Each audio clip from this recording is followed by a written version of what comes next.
lepaskan anak itu. Siapa kamu? Beraninya menentang titah Prabu Dewata Cengkar. Aku adalah Aji Saka.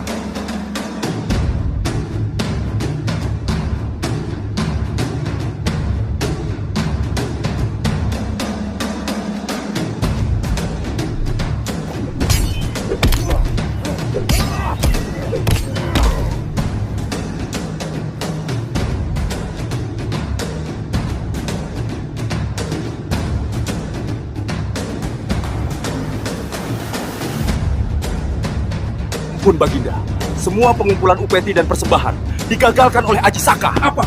Kenapa kau biarkan Patih? Dan siapa itu Aji Saka? Ampun Baginda, Aji Saka adalah pengembara dari negeri seberang, memiliki ilmu yang sangat tinggi.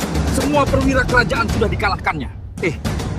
Tangkap dan bawa Aji Saka ke hadapanku, hidup atau mati.